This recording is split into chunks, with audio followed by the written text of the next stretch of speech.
Okay, so today we're going to go over the symptoms of a bad resistor for your blower motor. Basically, turn it on to any setting you want, blows on high. You turn it down one notch, basically it goes down to the lowest setting. The other three just blow the exact same speed, but high works on whatever setting. But then you go down from there and it goes to only the lowest setting after that. So that's what we're going to do today. We're going to get that fixed. Okay, the location of the resistor is a little bit tricky. It's right there. You can kind of see it right there. So that's where the connector and the resistor mounts, with the little screw right there, and one on the other side you can't barely see right there. So we're going to pull those screws out and then release that from there. It's a little tricky to get to. I'll show you some of the tools and tricks to that. Okay, so here's the basic setup of the tools you'll need for this deal. You need a new resistor.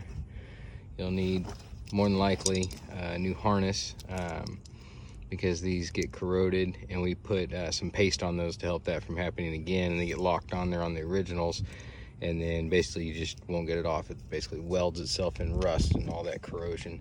Then of course all the tools for that and some butt splices to splice it all together. And this is basically the easiest way to get it out, and that's an 8mm socket, and it reaches down in there real well. And you can guide it from far away because you got the extension, which that is a 2-foot extension that I use with the swivel on there, so it makes it a little easy. Now what I will do is wrap tape around the swivel so that it doesn't keep falling every time it flips around. Kind of keeps it a little bit sturdy but still lets it turn. And I just use a little bit of electrical tape, just regular throwaway stuff, and just wrap it on there because it's just temporary anyway.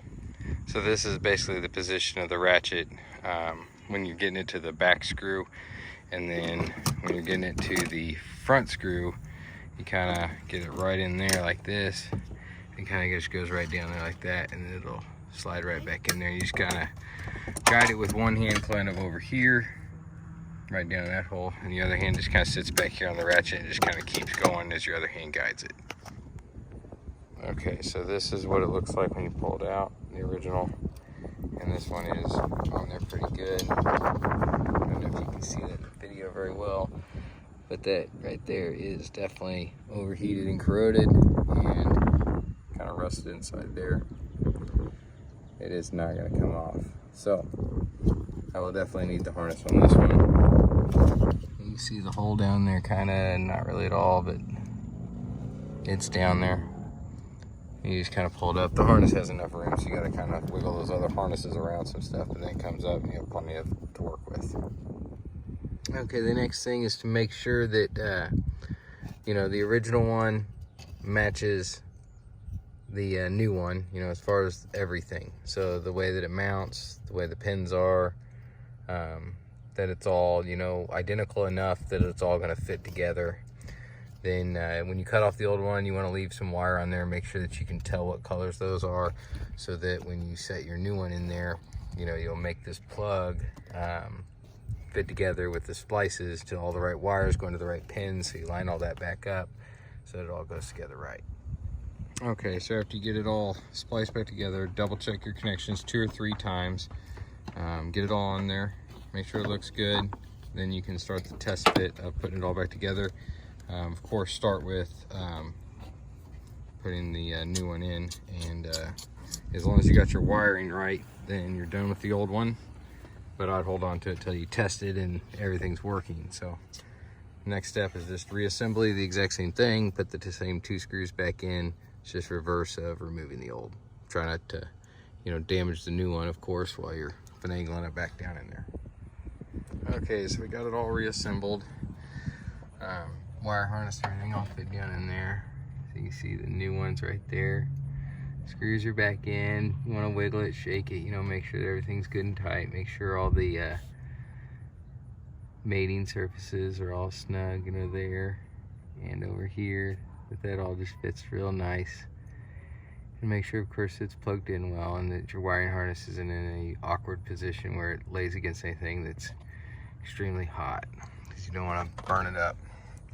Then make sure you did put your dielectric grease on the plug terminal, so that if you do need to replace it again, at least you won't have to replace the harness down there, because it is, you know, just tedious to have to do that more than once.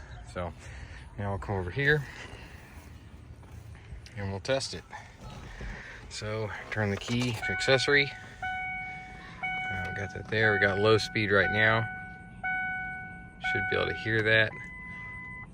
Hear it on low. Got one speed up. Sounds good. One more speed up. Sounds good. All the way up. Sounds great. So now we got all 4 speeds. The 3 lower ones, which the ones we had lost were the 2 middle ones. So now we got that back and we're good to go. So that's how you do that. And then just check it again, you know, all your stuff under the hood after you've driven it a couple times. Make sure nothing's showing any signs of any problems or anything, but there's really not too much to look at or check for. But just make sure your screws were snug when you put them in, and you can check your wire harness, pull it out or something. But really, if you snugged it up all good, sealed it up, taped it, then you're all okay. Shouldn't have any problems.